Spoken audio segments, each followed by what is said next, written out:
You ever use one of those things that you put pasta in that, you colander? Yeah, it's about that. Yeah, they leak quite a bit.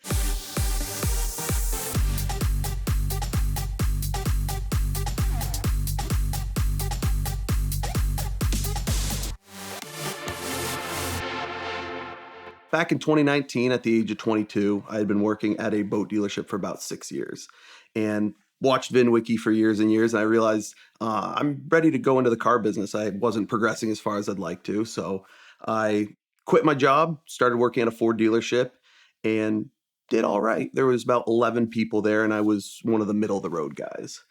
And then about 5, 6 months after that, the whole world shut down. And I was out of a job and I didn't know what I was going to do. If you know anything about the car market in 2020, everyone thought it was going to go down. All the manufacturers kind of canceled all their production. About 2 months after sitting on my couch and watching everyone else make cannonball runs and kind of kicking myself for not doing it, they called us back and they said, hey, we're bringing 3 people back out of the 12. And I was a little honored because I'd been there for 6 months. There were guys that had been there for 20 years. And they said, we're going to do very small production, contactless, no test drives, just get the people that need cars. That kicked off a 2 or 3 year streak of just incredible sales. We were selling more cars than we ever had. I was making more money than I'd ever dreamed of. In my 5-year plan, I was doing that in 6 months. So I was able to buy a house at 23, and all my friends started getting fun cars. And I had a 350Z at the time, which was a great car, but it's not a fast car. So I started looking online and weighing my options, and I saw I could get a Corvette.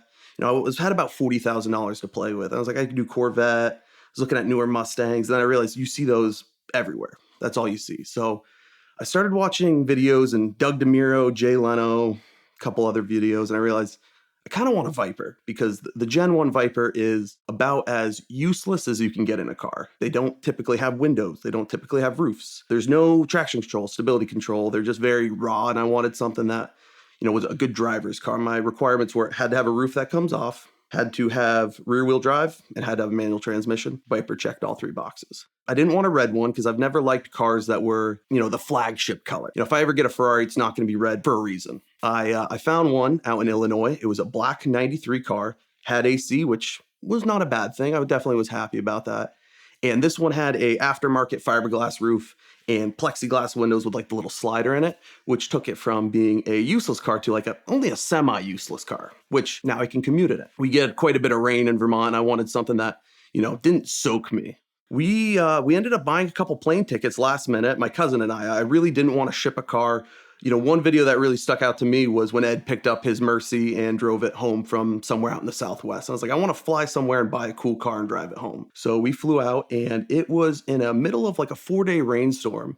And the Vipers are typically known to be a little squirrely without, big rear tires, no traction control. And so I'd never sat in one. I'd never driven one. And here we are pulling up to the dealership lot in shorts and a t-shirt. The guy didn't really know who I was until I told him I was there to buy the Viper. But sure enough, he had a row of 5 Vipers when I pulled up. And normally I probably would have looked at them all and kind of drooled over them. And I ran right to mine and sat in. It was like when you put on like an old baseball glove and it feels just like a perfect fit, which was really nice. So we left the dealership lot at like 2:00, did all the paperwork. They were really nice, kind of walked me through everything that I needed to know, which was, not much. Here's how you start it. And that's about all there is to walk through on a car like that. And it was about a 1,000-mile trip home, and it rained for about 500 of it. And the thing I love, whenever I get a new car, I really like to try to take it on a road trip within the first month, because that's really the best way to learn all the quirks, the features, learn, how to live with a car like that. Here we sat in this car. I expected it to be very uncomfortable, very cramped. And aside from the clutch being all the way up against the wall on the left, it was a really comfortable car. And so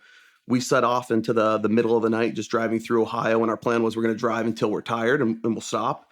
And I'm in a brand new Viper. I'm not going to get tired. So we just drove straight through the night. I ended up pulling into my fiance's work at like 11 o'clock in the morning the next day, something like that. And she's like, what are you doing here? I thought you were going to be here tonight. And so that kind of proved to me that this is a car that, I thought it was something I was going to drive on occasion here and there, but I started driving it every day to work. I started, we were doing these 400 or 500 mile laps of the lake around my house on my days off. I put probably 7,000 miles on my car in the first 6 months of ownership. But in Vermont, around November, we start to get some snow on the ground. So I said, okay, I'm going to put it away and, still make payments on it, but which was tough to do in the winter, but we'll We'll come back to it in the spring. That January, I'm scrolling through Facebook at work when I probably should be working, and I see Radwood's coming back to Philadelphia. And I'd never been to Radwood, and I'd never had a car that would be welcome there. So I was like, okay, well, that's about a 7-hour drive. So I call my fiance, I say, hey, there's this car show down in Philly, and it's only 80s and 90s cars, and you get to dress up like you're from the 80s and the 90s. She said, okay, well, tell me when. Let's book the hotel and let's go. We kind of got our costumes for it. She was going to be in some, 90s club outfit, and I was dressed up like Will Ferrell from Night at the Roxbury. So burgundy suit, black t-shirt, big silver chain, which was probably some cheap aluminum or something. Set off first thing Friday, and again, just like the drive when we had bought it, it handled beautifully. She was really comfortable in the passenger seat. It's a tight cockpit, but it's a wide cockpit. The center console is about 1.5 feet wide, so you have plenty of room in there. And we just started driving, played around with a Corvette going down south for maybe 100 miles or so at some speeds that the New York State Police probably wouldn't have been too happy with, but we didn't have any issues. And we pulled in to our Airbnb, and it's this old 1800s barn with like an apartment loft in the corner, which was cool. I wanted something different. And the lady was like, what kind of car is that? She was a little taken aback by it. And I was like, do you have some wood? Because your driveway's got a little bit of a steep hump to it. So she was a good sport. She was really cool about it. And so we parked it. And of course, I wake up, the show's at 7 o'clock the next morning. I wipe it down, make it look all nice. And we go to the show. And it was probably one of the best car shows I've ever been to. My fiance and I are having a great time. I'm lucky enough that she enjoys cars almost as much as I do. So we're walking around, oh, which one would you want? Which one you want? And she liked the Pantera, which means I probably got to make a little bit more money if I want to get her a new car. We were hanging out, meeting new friends, talking with other Viper guys, Corvette guys, Lamborghini guys. Just everyone was a good time. That's the one thing I've kind of noticed about the car community is if you love cars, you're typically going to get along with just about everyone, from $500 Honda owners to $400,000 Lamborghini owners and everything in between, which is why I love this community. And so the day we were there, it was 105 degrees, and I am in a $80 polyester Amazon burgundy suit, which everybody asked me, like, are you okay? Do you need water? I got like 15 free waters that day, which was great because they all thought I knew I was dying. And so if you know anything about Vipers, they hate the heat. They are known for overheating. They actually so much that in 93, the temperature gauge has a little yellow bar in it. And people were so concerned that the needle spent so much time in the yellow that in 94, Dodge just took out the little yellow bar. Same gauge. They didn't change the cooling system. They just, I guess people stopped freaking out that much. And so we were driving back from the show to our Airbnb, and it's about a 30-minute drive. And it's running warm, but not, dangerously warm, but enough to where I'm, watching it. We've got the heat blaring on us in the 105-degree heat, just trying to keep it as cool as possible. And it kind of helped. And, we finally pull in, and I don't know if it sounded a little weird, but we both kind of felt like there was something off about the car. And so we parked it. We're like, okay, well, let's let it cool down. We'll go get changed and we'll come out in about an hour and we'll go to dinner. So we come back out, and it looks like you shot like a ghost from the Ghostbusters underneath it, like just a big puddle of coolant in this poor lady's driveway at the Airbnb. I panicked for about 5 minutes, and then I'm like, okay, well, that's not going to do anything. So let's figure out, we're 8 hours from home. I got to work first thing Monday morning, and being in car sales, if I miss a day of work, it could cost me a whole lot more being commission based. So I was like, we got to get home. And so my first thought is, well, if it's a puddle of coolant, maybe it's a split line, maybe it's a cracked reservoir, maybe it's something. So we took a half-an-hour Uber ride to an AutoZone where I bought jack stands, socket sets, screwdrivers, combination wrenches, oil dry, everything you could need to kind of try to diagnose it. So we get back, and it has a little spare tire jack. We jack it up, and now the lady comes out and she says, everything okay? I'm like, yeah, no, we're just checking on the car, making sure it's okay. All is well. We're, got rags all over the coolant. It's like, no, nothing's wrong. Don't worry. And so we get up underneath the car, and I'm looking for an issue. Coolant reservoir is fine. Hoses are all fine. I'm like, hopefully it's nothing.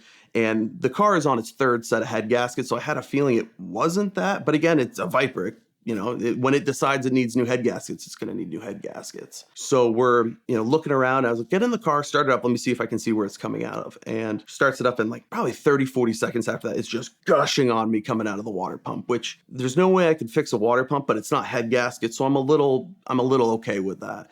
But now it goes from, let's see if we can fix it, to how am I getting home? I've got to get my car home. And so I call my dad, and he goes, well, why don't you leave it at a Dodge dealership? You fly home, fly back next week, and they'll fix it. And I go, Dad, I'm 24. I'm leaving my Viper at a Dodge dealership for overheating in Philadelphia. they're going to tell me it's going to need head gaskets. And at that point, I really don't have any. My car's kind of stuck there. It's not like I can bring it to another shop. They kind of have to fix it so I can drive it home. So I didn't really want to leave it at a shop down there. I really wanted to get it home with me. So I'm calling a couple auto transport companies, and it's Saturday at 6 o'clock. The few that picked up said that I was kind of out of luck, and the ones that didn't, that kind of was my answer there. Trying to figure it out. And I always say the best and the worst decisions I've ever made in my life have rolled into my driveway on the back of a U-Haul trailer. So I make a call to U-Haul, and I tell them my situation. I was a bit hesitant to say I'm towing a Viper because they're very weird about what cars you can and can't tow on their trailers. But I really didn't want them to get a toll ticket camera with a Viper if I told them I was towing a Miata, even though they're more or less same car. They look the same. So they're like, yeah, there's one within an hour and a half of you, and it's going to be back about 2 o'clock tomorrow afternoon, and we haven't heard from them in a few days, so hopefully it'll be back at 2 o'clock. And I said, okay, well, that would work for my timeline, but the issue is if it's not there at 2 o'clock, if I wait until 2, I have no way to get home at all. That's kind of, you wait long enough and then you don't have a backup plan. And they said, well, you want it or not? And I said, yeah, here's my credit card. They said, call us first thing in the morning and we'll check in. Maybe they'll drop it off early. Maybe we'll hear from the customer. And so I called them. I think U-Haul opened at 7. I called them at 7:01. They said, nope, I haven't heard anything. Sorry, call back in a little bit. 7:30, 8 o'clock. 8:30, 9. And they said, we're going to give you the direct number to the U-Haul location. We normally don't do that, but you called us enough times that you probably have better luck just calling them. And so I called the guy, explained my situation. He said, no, I get it. We'll do our best. I'll call you if it shows up. And half an hour later, he says, hey, I've got great news. They just dropped off that trailer. I'm looking at it right now. When can you get here? I said, perfect. See you in an hour and a half. We take the Uber, we get there, and then our first stop is Lowe's. So I buy a bunch of wood to make ramps. They were able to cut it up for me. And then I buy everything we need to clean this poor lady's driveway because now we still have, a hazardous waste situation there and there's animals running around. I was all worried about that. We're able to load it up and it clears by maybe a quarter inch on the front trailer. And I'm like, well, at least we're there. And the issue is we are in a U-Haul box truck, which if you've ever driven a U-Haul box truck, they are a lot less comfortable than a Viper, surprisingly. I figured it would have been more comfortable. They're not very fast, and they're limited at 75 miles an hour. Towing a trailer probably was a good thing. I probably would have pushed it a little harder and probably wouldn't have been the best thing. But being a box truck, you don't have like a rear view mirror. You only have the side views, and I can't see my car. And we're going through New Jersey, and New Jersey roads were questionable, to say the least. And so every bump, I'm looking back, oh, is my car still on there? Okay, good. We're good. Keep going. And so I've got my foot just flat on the accelerator at 75, just driving as fast as I can. And we see the sign, welcome to New York. And you go over the bump and it was perfectly smooth. It was like a pool table after that. And I was like, okay. So we drove home, and about 7 hours later, there's a big bridge that goes from the New York State over to Vermont that crosses over Lake Champlain. The feeling I had when we kind of finally went over that bridge and I could see the welcome to Vermont sign and I knew I was home was incredible. I screamed out the window, and my fiance was sleeping. She's like, what the hell are you doing? And I was like, well, we're home. No matter what happens, we're 50 miles from my house. If we got to leave the car on the side of the road, we can at least get it home with a AAA. So we're home. And that situation really taught me that you can plan as much as you want. You can bring parts, you can bring tools, but at the end of the day, something else is going to go wrong. To quote the movie Captain Ron, if anything's going to happen, it's going to happen out there. So just get out there. When in doubt, figure it out. So just, be calm, always have a backup plan and a backup plan to that. And if that goes wrong, think on your feet, which is how I've always been best anyway. Since then, I haven't really had any issues with that car. We brought it to a shop. I had a shop that I trusted at the time. They picked it up right at my house. They fixed it. They put a new water pump in it, and I've put probably another 6,000 miles on that car since then, and it's been great. And everyone says, well, you're probably worried about taking it on road trips now. I go, well, I've proven that if it breaks, we can get it home, and that's all that matters. So remember, if anything's going to break, you'll probably be able to fix it. And if you can't, you can probably get it home. And if you can, you'll figure it out from there. Successful car purchasing is all about knowing your buying power and being able to move quickly. And the best way to do that is getting pre-qualified with Premier Financial Services.